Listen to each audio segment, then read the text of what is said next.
So thank you everyone for coming. Thank you to our youth mayor. I wish I'd had that much confidence at 15. Wish I had that much confidence at 55 actually, but there it is.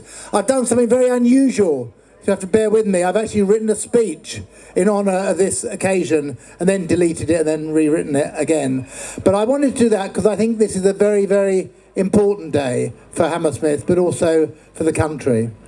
I want to start by thanking everybody for coming. I want to thank Stephen Cowan and the Council for organising this, and I want to thank, in particular, the hundreds of my constituents, not just the people here, but the many hundreds who contacted me in the past few weeks to express their shock and dismay at recent events, but their solidarity with all communities across our borough and the UK.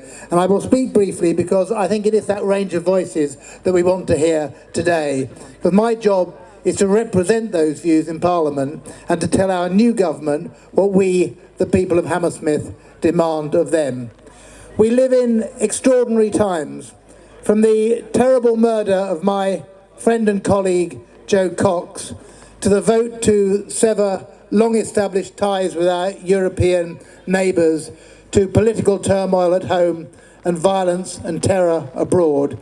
There's not been a period like this in my lifetime. Let me say a word about Brexit. I can't describe our decision to leave the most ambitious economic and political project in history as anything other than a profound mistake, for which I do not blame the people who voted leave, but the politicians who lied to them throughout the referendum campaign.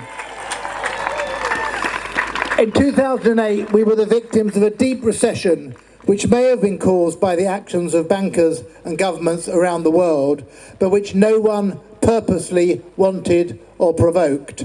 In 2016, when we should be entering a time of growth and recovery, we've been deliberately led into voting for more austerity, uncertainty and failure. And that is happening not in 2 or 3 years' time, as economic, but it's happening now as economic activity moves from the UK to Europe and orders and investments for British firms, including those in Hammersmith, dry up. And that's why I'm sure we must not surrender to the extremists now in charge of negotiating Brexit, but fight for a deal which preserves as much as possible of our relationship with the EU. And I hope, after a general election or another popular vote, that we will again decide that we are stronger in Europe. But today, well done, you're bearing with it well. Yeah. But today it's about other consequences of Brexit that have a more personal and troubling impact on not just the 1 in 7 of local residents who are European citizens, or the more than 40% who were born outside the UK, but the many more whose parents or grandparents came to this country but are themselves UK citizens since birth. I never thought I would see in Hammersmith events like the attack on the Polish Centre, which I've grown up with since I went to school opposite it more than 40 years ago, or like the racist slurs and insults thrown at people from my European neighbour to our wonderful mayor, who you heard speak earlier on this afternoon. 2 minutes. All right. I say I'm not used to writing things down. Yeah. I know that people who commit such despicable acts as the attack on the Polish Centre are not only unrepresentative of the wider community, but are a tiny minority. But they've been emboldened by the Brexit vote. They think their abhorrent views can now be freely expressed, as we see every day on social media, as well as in the street and on public transport. So we have a job to do. The decent and often silent majority, the people who get on with their lives, living in peace and harmony with their neighbours. Now we have a duty to speak out what are true British values of internationalism, of compassion and empathy that transcend national borders, to speak against the narrow sectarianism of the far right and even some mainstream politicians who should know better. But this is nothing new. We are not inventing a character for our country or ourselves. We're going to hear in a moment from Lord Alf Dubs. Lord Alf Dubs is here today, not just on this stage as a great humanitarian and campaigner for social justice, but here alive at all because he was on the Kindertransport that brought thousands of Jewish children from Nazi Germany and certain death.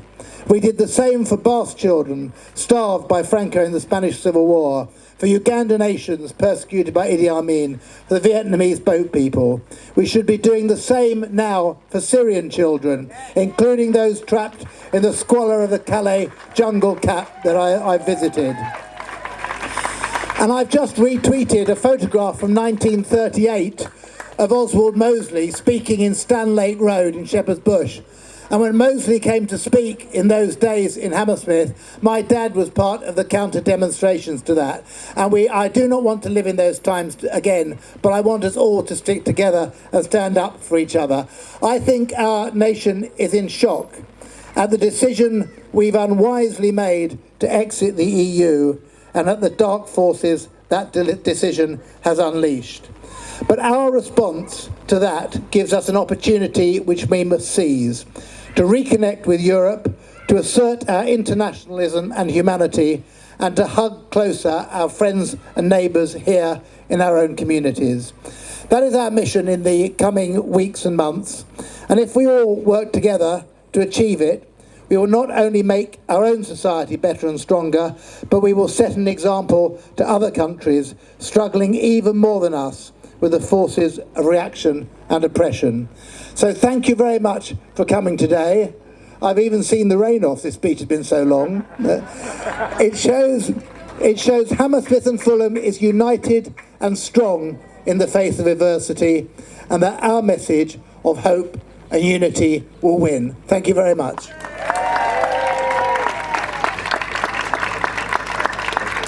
Thank you very much, Andy.